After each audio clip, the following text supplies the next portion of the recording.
जहां एम्बुलेंस का किराया डबल मांगते हैं लोग, वहीं फ्री एम्बुलेंस देने आई ये संस्था आगे। शहर के हर कोने से कोविड मरीजों को हॉस्पिटल लाना ले जाना होगा फ्री, साथ में ऑक्सीजन की सुविधा भी उपलब्ध। 24 घंटे की इस फ्री एम्बुलेंस सेवा को विदेश से भी मिल रहा सहयोग। देखें लाइव भारत स्पेशल स्टोरी।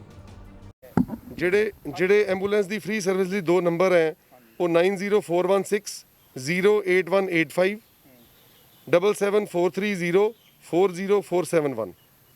ਸੋ ਇਹ ਨੰਬਰਾਂ ਤੇ ਤੁਸੀਂ ਸਾਡਾ ਜਿਹੜਾ ਬੰਦਾ ਅਰਾਊਂਡ ਦੀ ਕਲੌਕ ਬੈਠਾ ਹੋਏਗਾ ਉਹਨਾਂ ਨਾਲ ਗੱਲ ਕਰਕੇ ਤੁਸੀਂ ਇੱਕ ਡਰਾਈਵਰ ਨਾਲ ਫਿਕਸ ਕਰ ਦੇਗਾ ਤੁਹਾਡੀ ਅਪਾਇੰਟਮੈਂਟ। ਉਹ ਤੁਹਾਨੂੰ ਐਡਰੈਸ ਦੇਣ ਤੋਂ ਬਾਅਦ ਤੁਹਾਨੂੰ ਘਰੋਂ ਪਿਕ ਕਰਕੇ ਹਸਪੀਟਲ ਜਾਂ हॉस्पिटल तो घर छड़ जाएगा। जय हिंद जय भारत दोस्तों, आज हमारी टीम पहुंची है मेडिकल कॉलेज अमृतसर में, जहां पर लोक कल्याण के लिए कोरोना काल में 2 एम्बुलेंस चलाई जा रही हैं, जो कि एक प्राइवेट एसोसिएशन मुस्कान एसोसिएशन की ओर से चलाई जा रही हैं, जहां पर फ्री पूरे अमृतसर में फ्री सर्विस दी जाएगी, फ्री मरीजों को लाया जाएगा इस कोरोना काल में। जहां की हमको देखने को मिल रहा है कि एम्बुलेंस के रेट भी डबल हो गए। प्राइवेट कुछ एम्बुलेंस वाले अपना व्यापार बना के बैठे हुए हैं, जहाँ पर वो थोड़ी कम दूरी के लिए तिगना चौगना पैसा चार्ज कर रहे हैं। उस काल में यहाँ पर फ्री एम्बुलेंस सर्विस दी जा रही है, जहाँ की कुछ सरकारी एम्बुलेंस भी हैं, उसके साथ साथ ये प्राइवेट एसोसिएशन की ओर से एम्बुलेंस चलाई जा रही है, जिसमें फ्री ऑक्सीजन के साथ साथ लोगों को फ्री ले आना ले जाना और साथ में हेल्पलाइन नंबर भी दिया जा रहा है। जिस संदर्भ में हम बात करेंगे यहाँ से डॉक्टर दीवान से और जानेंगे कि ये एम्बुलेंस सर्विस अमृतसर के किन कोनों को कवर करेगी। तो डॉक्टर साहब, जैसे कि ये 2 एम्बुलेंस अभी आपने स्टार्ट की है, तो ये अमृतसर के कहाँ कहाँ तक ये पहुँच करेगी?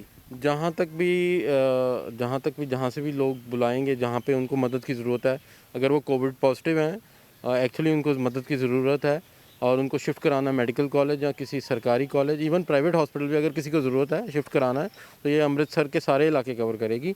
ठीक है, हो सकता है थोड़ी वेटिंग हो जाए क्योंकि अभी हमारे पास एम्बुलेंसेस 2 ही हैं, साधन हमारे पास थोड़े कम हैं, तो पेशेंट्स को भी हम कहेंगे कि थोड़ा हमारे साथ कोऑपरेट करें। अगर उनको टाइम रहते हुए अगर नहीं मिलती तो वो अपनी भी कर सकते हैं कहीं, क्योंकि कई बार एम्बुलेंस पेशेंट छोड़ने गई होती है और कई बार दूसरी जगह से डिस्ट्रेस कॉल आ जाती है। उस चीज़ में अगर हमारी हेल्पलाइन नंबर बता देगी उनको पहले कि इतनी देर में एम्बुलेंस आ रही है, अगर उनको लगता है कि अभी टाइम है तो फिर वो अपना अरेंजमेंट कर सकते हैं, नहीं तो हम अपनी समर्थता के अकॉर्डिंगली जितनी भी मदद कर सकते हैं हम करेंगे।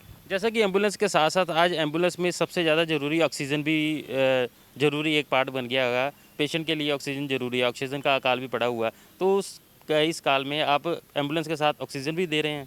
जी जी, ऑक्सीजन हमेशा रहेगी ऑल द टाइम, 24 आवर्स, जितनी देर एम्बुलेंस चलेगी उसके बीच में ऑक्सीजन रहेगी जी।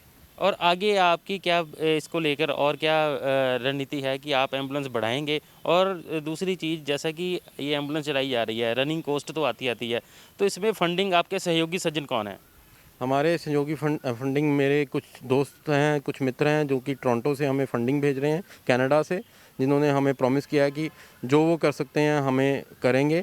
और हमारे कुछ लोकल दोस्त हैं और हमारी एक फाउंडेशन है मुस्कान, ये तीनों का संयोग है जिससे हम ये सारा मिशन रन करेंगे। जितनी देर हमारे लिए पॉसिबल होगा हम करेंगे, जितना सहयोग दे सकते हैं सोसाइटी को हम देंगे। तो इस समय हमारे साथ मेडिकल कॉलेज के भी हमारे साथ अधिकारी मौजूद हैं, जिनसे हम बात करेंगे और जानेंगे कि इस एम्बुलेंस को लेकर लोगों को उनकी ओर से और क्या सर्विसेज दी जा रही है। तो मैडम, जैसे कि ये 2 एम्बुलेंस शुरू कर दी गई है, इसके साथ साथ आपकी ओर से इस महामारी के समय में क्या क्या लोगों को राहत दी जा रही है?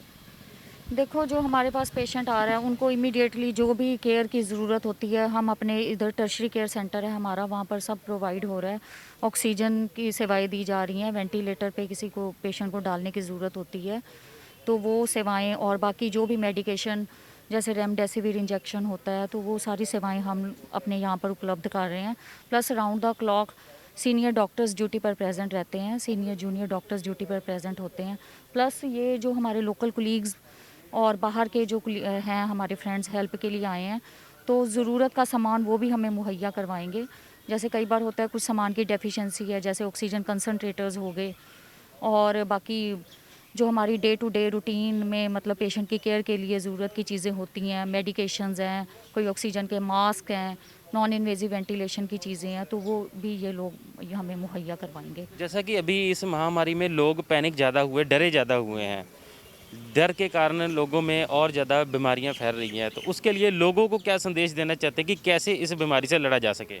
देखो, लोगों के लिए ये संदेश है, एक तो प्रॉपर इसका जो है इससे बचने के लिए प्रॉपर सोशल डिस्टेंसिंग रखें, अपना जो है बार बार हैंड की सैनिटाइजेशन वो रखें, और वैक्सीनेशन का बहुत इंपॉर्टेंट रोल है। मैं लोगों को इनकरेज करूँगी कि भी वो अपनी दोनों डोजेज़ अपनी वैक्सीनेशन की लगवाएं, क्योंकि अगर वैक्सीनेशन के बाद इन केस आपको अगर कोविड आप पॉजिटिव हो भी जाते हो, तो उससे क्या होता है कि जो सिम्टम्स होंगे वो आपको माइल्ड होंगे सिम्टम्स, तो उसमें यह है कि आप सीवियर कैटेगरी में जाने से बच जाओगे।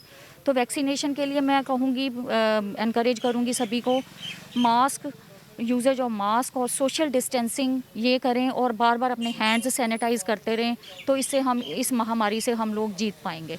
और दूसरी एक और बड़ी चीज़, लोग कुछ भी छोटा सा सिम्टम आता है तो हॉस्पिटल की ओर भागते हैं, हल्का जुकाम भी है तो हॉस्पिटल की ओर। लोगों को किस सिम्टम तक हॉस्पिटल जाना चाहिए? जैसे कि हॉस्पिटल में अभी भी भीड़ काफ़ी हो गई है, ज़रूरत से ज़्यादा लोग आ रहे हैं, तो लोगों को किस सिम्टम तक जाना चाहिए हॉस्पिटल में? देखिए, जो पेशेंट्स जो होम आइसोलेशन में माइल्ड सिम्टम्स के साथ होते हैं, तो उनको जो अपने हैं, जो उनको वाइटल पैरामीटर्स हैं, जैसे कि उनको मतलब अपना ब्रीदिंग, अपनी कफिंग, अपनी सेल्फ मॉनिटरिंग, टेम्परेचर, और एक जो होता है हम जिससे ऑक्सीजन लेवल हम बॉडी का टेस्ट करते हैं, उसको ऑक्सीजन सैचुरेशन बोलते हैं, वो पल्स ऑक्सीमीटर के साथ हम लोग चेकिंग करते हैं। जब वो ऑक्सीजन सैचुरेशन अगर उनकी 93 या 94 से अगर उनकी नीचे आ रही है, प्लस उनको सांस लेने में दिक्कत महसूस हो रही है, तो उस टाइम पर हम कहेंगे कि भी वो उनको हॉस्पिटल में आ जाना चाहिए जल्दी से। तो ये थे मेडिकल कॉलेज से डॉक्टर, जिन्होंने बताया कि हॉस्पिटल कब आना चाहिए, और साथ में इन्होंने ये भी बताया कि सरकार की ओर से क्या क्या सहूलतें दी जा रही हैं कोरोना के मरीजों के लिए, और ये एम्बुलेंस का क्या फ़ायदा होगा अमृतसर वासियों को। इससे कहीं ना कहीं कुछ ना कुछ राहत ज़रूर मिलेगी। जैसा कि इस समय कोरोना काल में मरीजों की गिनती बढ़ती जा रही है, लोगों में एम्बुलेंस और ऑक्सीजन की डिमांड बढ़ती जा रही है। ये 2 एम्बुलेंस अभी चलाई गई हैं, साथ में सहयोगियों के और सहयोग से एम्बुलेंस की गिनती भी बढ़ाई जाएगी, और अमृतसर की दूर दूर तक क्षेत्र तक इसकी कवरेज भी की जाएगी। तो ये थी मनोज भगत के साथ कैलाश प्रजापति की रिपोर्ट। जय हिंद, जय भारत।